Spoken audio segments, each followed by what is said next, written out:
அன்பினிய உலகத்தமிழ் உறவுகளை உங்கள் அனைவருக்கும் வணக்கம். நான் கலைநேசன் அன்னக்குடி, அனைத்தும் அறிவோம் யூடியூப் சேனலுக்காக. இனிய உறவுகளை, உங்களில் பலர் நாளை தினம் காதல் தினத்தை கொண்டாட தயாராகி கொண்டிருப்பீர்கள். அவ்வாறு தயாராகி கொண்டிருக்கின்ற அனைவருக்கும் காதலர் தின நல்வாழ்த்துக்களை தெரிவித்துக் கொள்ளுகின்றேன். இன்றைய தினம் நான் காதலர் தின கொண்டாட்டம் எத்தகையது, உண்மையிலேயே காதல் தின கொண்டாட்டம் என்றால் என்ன, இது எப்படி வந்தது என்பது பற்றி உங்களோடு பகிர்ந்து கொள்ள இருக்கின்றேன். அதற்கு முன்பாக ஒரு ஜென் கதை ஒன்று. ஒரு ஜென் குரு எப்பொழுதும் செலுத்தபடியும் மிகவும் ஆரோக்கியமாகவும் எப்பொழுதும் தன்னுடைய தியானம் செய்து கொண்டும் இருப்பார். இவர் தன்னுடைய வாழ்நாளில் எப்பொழுதுமே கோபப்படாததன் காரணமாகவே அவரது உடல் ஆரோக்கியமாக புன்னகை பூத்ததாக இருந்தது, அவருடைய முகமும். அப்பொழுது ஒருவருக்கு ஒரு சந்தேகம், இந்த ஜென் குரு மட்டும் எப்பொழுதும் புன்னகையோடும் கோபம் இல்லாமலும் இருக்கின்றாரே, அதனுடைய ரகசியம்தான் என்ன என்பதை அறிந்து கொள்வதற்காக அந்த ஜென் குருவிடம் செல்கிறார். குருவே, நீங்கள் எப்பொழுதும் கோபப்படாமல் எவ்வாறு இருக்கின்றீர்கள் என்று கேட்கின்றார். அதற்கு அந்த ஜென் குரு சொல்லுகின்றார், அப்பா, நான் மிகவும் ரசனையானவன், எதையும் ரசிக்கின்றவன். எனக்கு எனது சிறு வயது முதலே படகில் பயணம் செல்வதென்றால் மிகவும் பிடிக்கும். நான் படகில் எவ்வளவு தூரமும் பயணம் மேற்கொள்வேன். படகிலேயே தியானத்தும் பண்ணிக்கொள்வேன். எனக்கு பிடித்ததில் இருக்கிறேன். நான் இவ்வாறு ஒரு நாள் எனது படகினில் அமர்ந்து ஆழ்ந்த தியானத்தில் இருக்கின்ற போது சடார் என்று என்னுடைய படகை மற்றொரு படகானது இடித்து விட்டது. எனக்கு என்றால் கோபம், பயங்கர கோபம் வந்துவிட்டது. திரும்பி பார்த்தேன். நான் என்ன நினைத்தேன் என்றால், யாரோ கவனக்குறைவாக என் மீது மோதிவிட்டார்கள் போல என்று நினைத்தேன். ஆனால் அங்கே படகு காலியாக இருந்தது. காலியான படகோடு நான் எவ்வாறு கோபப்பட முடியும்? நான் சண்டை போட முடியுமா? அதனால் எனக்கு வெட்கமாகிவிட்டது. நான் காலியாக இருக்கின்ற எதுவோடு மோத முடியும்? எந்த வெறுமையோடு நான் மோத முடியுமா? எனவே அன்றிலிருந்து நான் கோபத்தை விட்டுவிட்டேன்.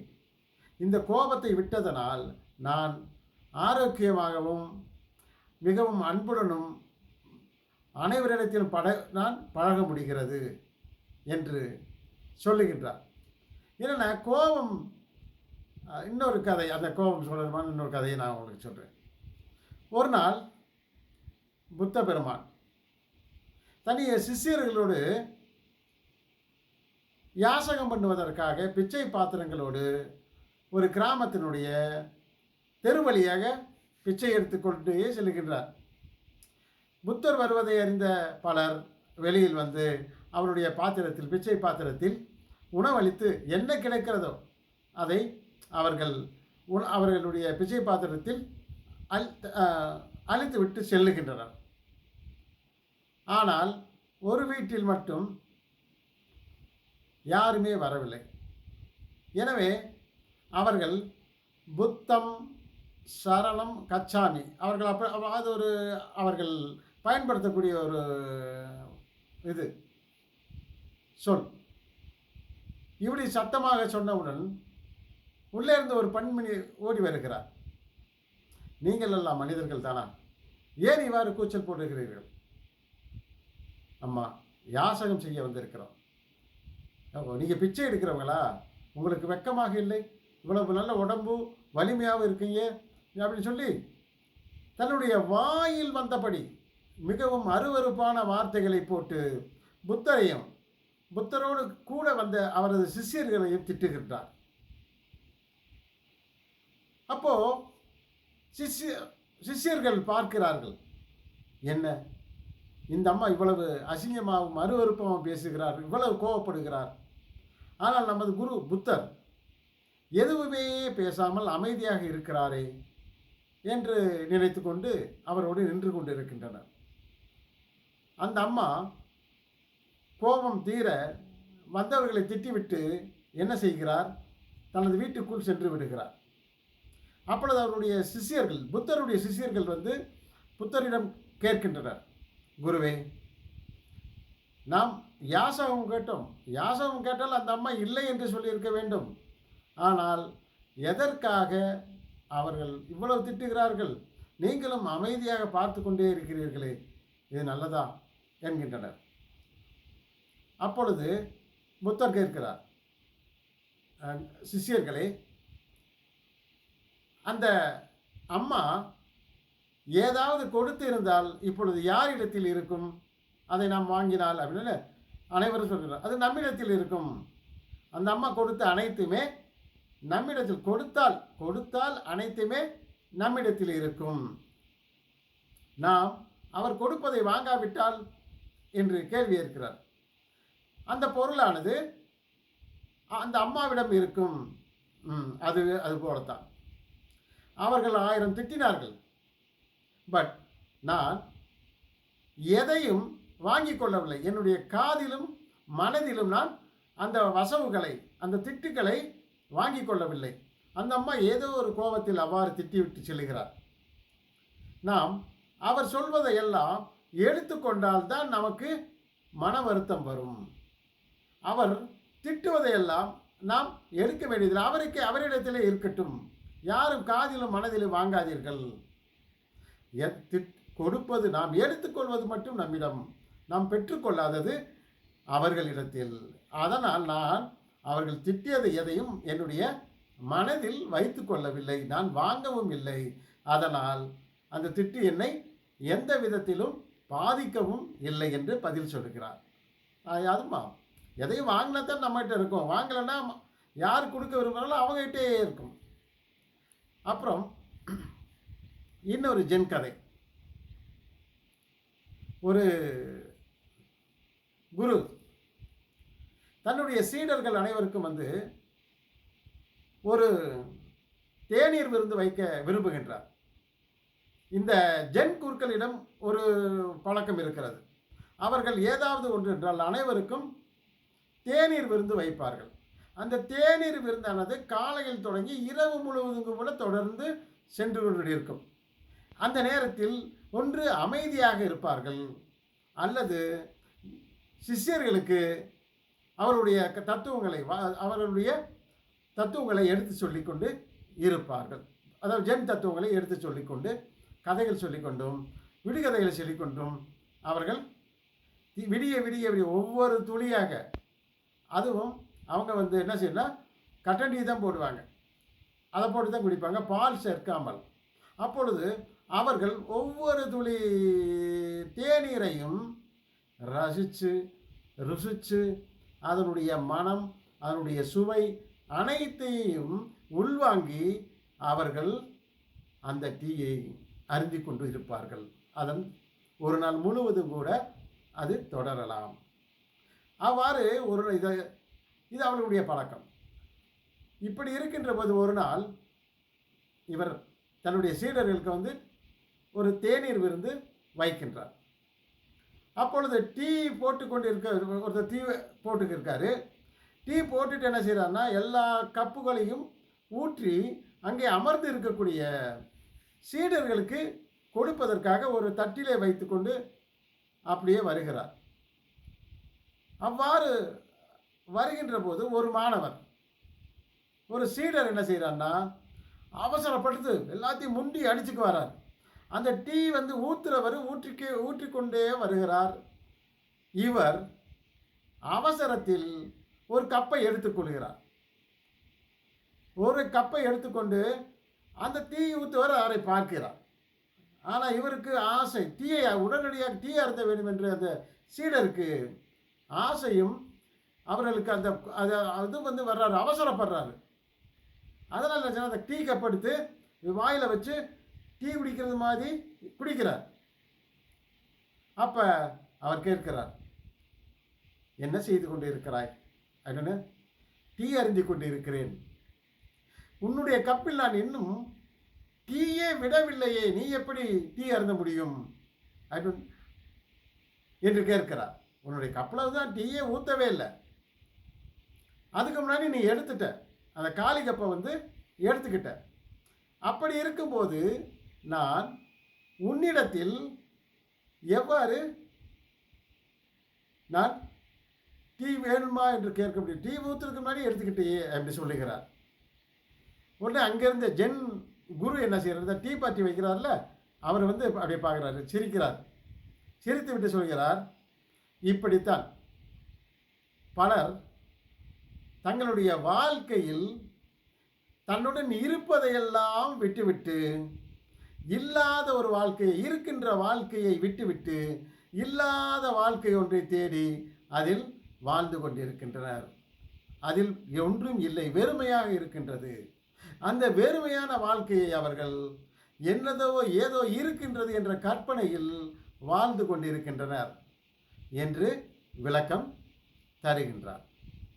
ஓகே, அடுத்தது நாம் இப்போ என்ன பண்ண போகிறோம்னா, காதலர் தினம் குறித்து நாம் எனக்கு ஒரு ரொம்ப நாளாக இருந்தது. ஏன்னா நான் என்றைக்குமே இந்த மாதிரி வந்து கொண்டாடியது இல்லை. அது இல்லாமல் இந்த வட இந்திய திருவிழாக்கள் எல்லாம் வந்து என்னென்னமோ நிறைய திருவிழாக்கள், ராக்கின்னுவாங்க. அடுத்து வந்து இன்னொரு திருவிழா இருக்குது, கலர் கலராக அடித்து விளையாடுவாங்கள்ல, அந்த திருவிழா. இது மாதிரி தீபாவளியை கூட நான் என்றைக்கும் கொண்டாடியதே இல்லை. நான் என்னுடைய பள்ளி காலத்திலிருந்து நான் விரும்பி கொண்டாடுவது ஒன்று, எங்கள் உள்ளூரில் இருந்த முத்தாலம்மன் திருவிழா என்றது ஒரு திருவிழா. ஏன்னா நாங்கள் அனைவருமே அதில் பங்கு கொள்வோம்.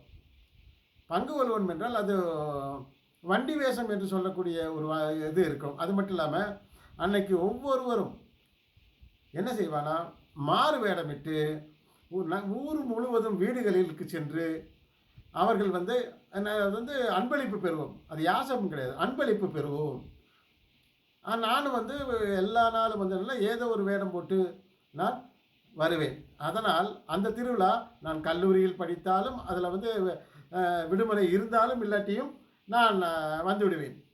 பள்ளிக்காலங்களிலும் அதுபோலத்தான். அதே போலத்தான் நான் பணியாற்றுகின்ற போதும் நான் எங்கிருந்தாலும் அந்த முத்தாலம்மன் திருவிழா கொண்டாடுகின்ற போது நான் ஊரில் இருப்போம். ஏன்னா அப்பொழுது என்னுடைய நண்பர்கள் அனைவரையும் பார்க்க முடியும். அடுத்து இந்த திருவிழாவில் ஏதோ ஒரு மாறு வேடம் அணிந்து வண்டியில் வருவோம். வண்டி வேஷம் சொல்லுவோம். அதை நாங்கள் இங்கே வந்து அதை வண்டி வேஷம் சொல்லுவோம். அதில் உட்காந்து என்னென்னா பலவித வேடங்களை போட்டு நானும் என்னுடைய நண்பர்கள் ஒவ்வொரு வருடமும் யாருக்கு என்ன வேடம் பொருத்தமாக இருக்குமோ அந்த வேடம் அணிந்து வண்டியிலோ அல்லது வீடுகளிலோ சுற்றி திரிவோம். வசூல் பண்ணி தருவாங்க.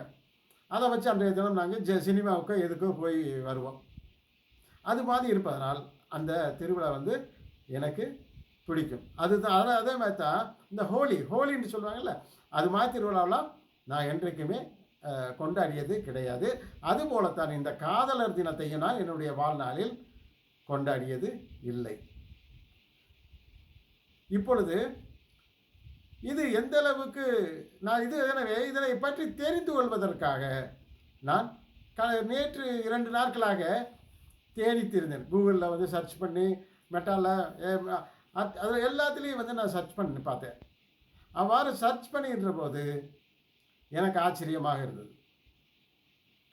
அது காதலர் தினம் என்ற எந்த இதுவுமே இல்லை எதுலேயுமே.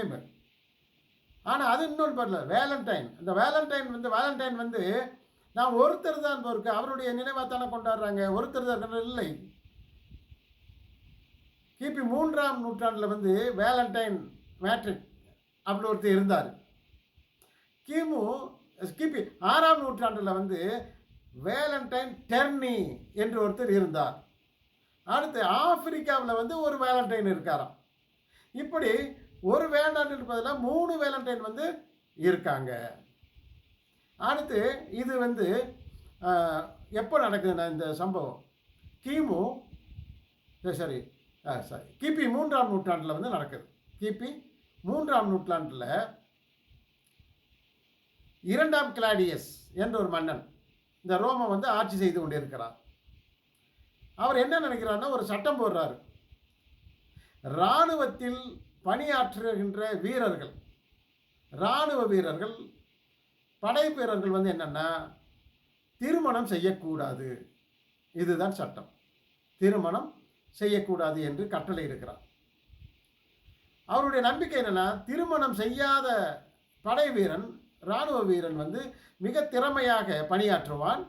அவன் மிக சிறப்பான முறையில் நாம் இந்த போரில் ஈடுபட்டு வெற்றியை ஈட்டி தருவான் என்று நம்புகிறார். இது வந்து அங்கு வாழ்ந்து கொண்டிருந்த கேத்தலிக் பிரிவை சார்ந்த பிரீஸ்ட், பாதிரியார், இந்த வேலண்டைன் அவர்களுக்கு ஒத்து வரல. என்ன இந்த மன்னர் இது போன்ற சட்டங்களை எல்லாம் சொல்லி கொண்டிருக்கிறார் என்று சொல்லி என்ன செய்கிறார்னா, இவர் யாரும் அறியாதது சட்டத்துக்கு புறம்பாக என்ன செய்கிறார்னா அதை எதிர்த்து அந்த மன்னருக்கு எதிராக அவ்வாறு இருக்கின்ற வீரர்களுக்கு யாரும் அறியாமல் இரவு நேரங்களில் வந்து என்ன செய்கிறார்னா திருமணம் செய்து வைத்து விடுகிறார். திருமணம் செய்து வைத்து விடுகின்றார். இது தெரிந்த அந்த 2ஆம் கிளாடியஸ் மன்னர் அவரை பிடித்து என்ன செய்கிறார்னா சிறையில் அடைச்சிடுறார். சிறையில் அடைச்சனையும் அவர் வந்து என்ன செய்கிறார்னா அங்கே வந்து ஒரு ஜெயிலர் இருக்கார். அந்த ஜெயிலருடைய பொண்ணு வந்து மிகவும் நோய்வாய்ப்பட்டு இருக்கின்றார்.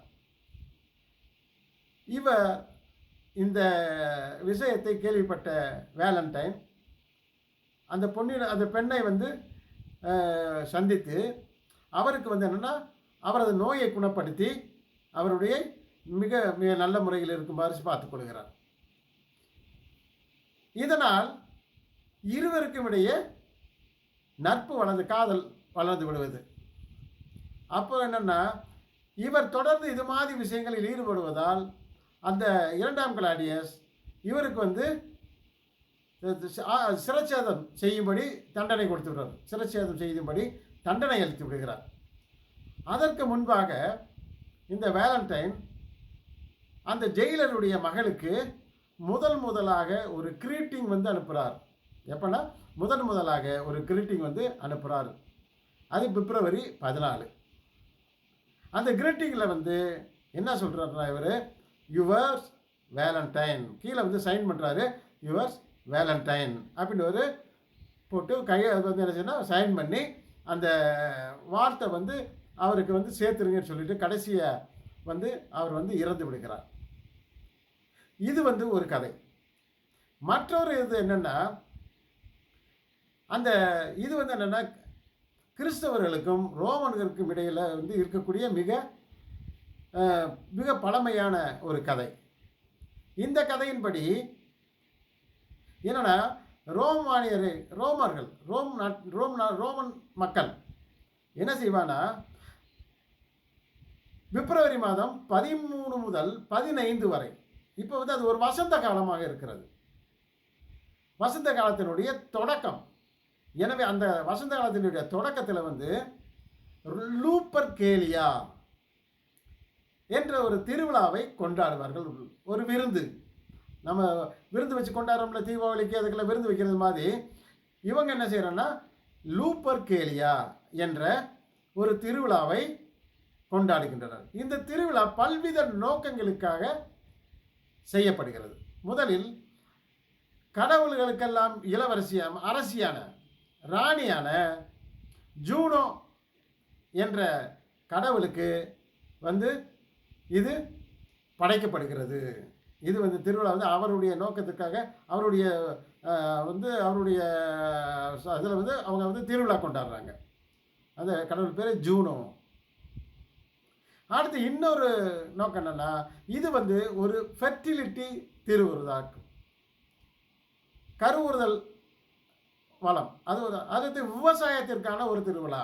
ஏன் கருவுறுதலுக்காக அப்படின்னா, அங்கே தெரியும் உங்களுக்கு பூரா ரோம மதல்ல குளிர் அதிகமாக இருக்கக்கூடிய பிரதேசம். அவங்க என்ன செய்வாங்க, அந்த நாளில் வந்து அனைவருமே அனைத்து பெண்களும் வந்து ஆண்களும் அந்த கல்யாண வயதில் இருக்கக்கூடிய ஆண்களும் பெண்களும் ஓரிடத்தில் ஒன்று சேர்வார்கள். அந்த திருவிழாவுக்கு பேர் லூப்பர் கேலியா. அந்த திருவிழாவுக்கு பேர் வந்து லூப்பர் கேலியா.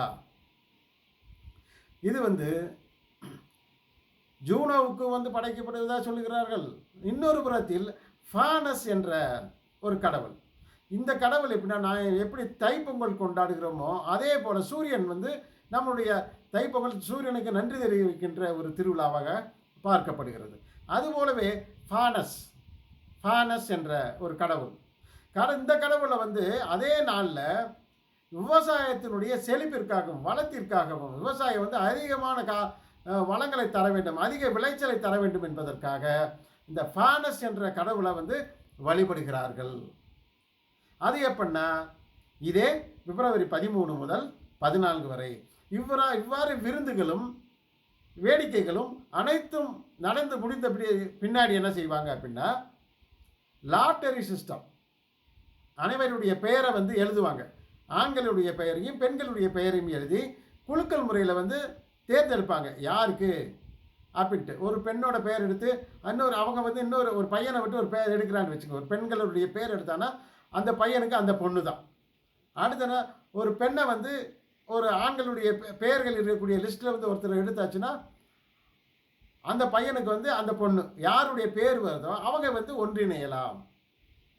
அவங்க வந்து அந்த திருவிழாவில் வந்து ஒன்றிணையலாம், ஒன்றாக இருக்கலாம், திருமணம் செய்து கொள்ளலாம். அப்படி ஒரு முறை வந்து இந்த லூப்பர் கேலியா என்ற அந்த ஃபெர்டிலிட்டி ஃபெஸ்டிவல், அந்த ஃபெஸ்டிவலில் வந்து இப்படி ஒரு நடைமுறையை வந்து அப்பொழுது இருந்தது. அப்புறம் என்னென்னா, அப்பொழுது கிமு 5ஆம் நூற்றாண்டில் என்னாச்சுன்னா, அங்கு போப்பாக இருந்தவர் ஜெலாசியஸ் I போப். செலாசியஸ் I போப் வந்து செலாசியஸ் I அப்படின்னு சொல்லக்கூடிய ஒரு போப். இந்த நடைமுறையை என்ன செய்கிறாருன்னா ஒழிச்சிடுறாரு. இந்த நடைமுறையை ஒழித்து அதுவே கொஞ்சம் கொஞ்சமாக எப்படி மாறுகிறது என்றால், இது வந்து அவ்வாறு இருந்த அதில் இந்த வேலண்டைன்ஸ் வந்து காதலருக்கு வாழ்த்து சொல்வதற்கும் காதலருக்கு பரிசு கொடுப்பதற்கும் உரிய ஒரு நாளாக அவர். இன்னொன்று என்னென்னா, இந்த லூப்பர் கேலியா என்பது என்னென்னா, பேகன் என்ற ஒரு ரிலிஜன் இருந்தது ரோமனில், பேர் பேகன். ஏன்னா முஸ்லீம் இது வந்து நம்ம இவர் அல்லாஹ் அவர் என்ன செஞ்சார்னா, நபி அவர்கள் தன்னுடைய வாலில் வந்து கிமு 623 இவர் என்ன செய்கிறாருன்னா, தன்னுடைய சீடர்களோடு சேர்ந்து இந்த பேகன் கோயில்களை எல்லாம் இடித்ததாக வரலாறு இருக்கிறது. காரணம், இந்த பேகன் மதத்தை சார்ந்தவர்கள் பல தெய்வ வழிபாடு கொண்டவர்கள். அவர்கள் நம்ம இந்து மதத்தை போல பல தெய்வ வழிபாடு கொண்டவர்கள். இவருடைய கொள்கைக்கு அது மாறாக இருந்தனால் என்ன செய்கிறார்னா, இவர் படையெடுத்து சென்று அந்த நாட்டில் இருக்கக்கூடிய பேகன் என்ற மதத்தினுடைய கோயில்களை எல்லாம் அழித்ததாக வரலாறு இருக்கிறது. அந்த பேகன் என்ற மதத்தினுடைய அந்த விழாவை ஒழிக்க வேண்டும், லூப்பர் கேலியாவை ஒழிக்க வேண்டும் என்பதற்காக என்ன செய்கிறான்னா, 5ஆம் நூற்றாண்டில் வந்து ஜெலாசியஸ் என்ற ஒரு போப்பு அவர் என்ன செய்கிறார்னா, அந்த திருவிழாவை வந்து அதுக்கு பதிலாக மாற்றாக என்ன செய்கிறார்னா, இந்த வேலண்டைன்ஸ் டே அதை வந்து கொண்டு வருகிறார். இதுதான் வரலாறு. பிறகு இது காதலர்களுக்காக என்று தெரியவே, அது எப்பொழுது மாறியது என்று அவர்கள் எதுவுமே சொல்லலை. என்ன நோக்கத்துக்காக இதுதான் நடந்திருக்கிறது. அங்கே நடந்தது அந்த காலத்திலேருந்து இந்த வேலண்டைனை வச்சு அவங்க வந்து இத்தனை 3 வேலண்டைன் இருந்திருக்காங்க. அடுத்து வந்து ஒவ்வொருத்தரும் ஒவ்வொரு பணியாற்றிருக்காங்க. அதில் வந்து 2 பேரை வந்து இது போலவே வந்து என்ன செஞ்சுருக்காங்கன்னா, ரோமில் வச்சு அவங்கள வந்து சிரச்சேதம் பண்ணியிருக்காங்க. அவர்கள் வந்து ஒருத்தருக்கு என்ன காரணம்னு தெரியல, இன்னொருத்தருக்கு வந்து என்னென்னா, அவர் வந்து அரசுக்கு சட்டங்களை மதிக்காமல் இராணுவ வீரர்களுக்கு வந்து யாரும் அறியாது என்ன செய்கிறதுனா திருமணம் செய்து வந்ததன் காரணமாக அவர் ஜெயிலில் அடைக்கப்பட்டு அவருக்கு சிறைச்சேதம் வழங்கப்பட்டது. அதுதான் அந்த வாலண்டைனுடைய வரலாறு. இதுதான் இருக்கிறது. இதில் நான் எத்தனையோ தேடி பார்த்துட்டேன். இதில் வேற ஒன்றும் இல்லை. ஓகே நண்பர்களே, இன்றைய தினம் நீங்கள் காதல் தினம் என்றால் என்ன என்பதை தெரிந்து கொள்ள வேண்டும் என்பதற்காக இந்த பதிவு. ஏன்னா நாளைய தினம் பிப்ரவரி 14 அதை ஏன்னா அது உங்களுடைய தனிப்பட்ட உரிமை. அது வேண்டுமா வேண்டாமா என்பது என்னுடைய கருத்து கிடையாது. ஆனால் நீங்கள் கொண்டாடுகின்ற திருவிழா தினம் அது என்ன என்பதை நீங்கள் அறிந்து கொண்டு நடப்பது நல்லது. அறிந்து கொண்டதுக்கு முன்னாடி நீங்கள் கொண்டாடுறது நல்லது தானே. அதுக்காகத்தான் இந்த காணொளி. அனைவருக்கும் நன்றி. நாம் நாளை காணலாம்.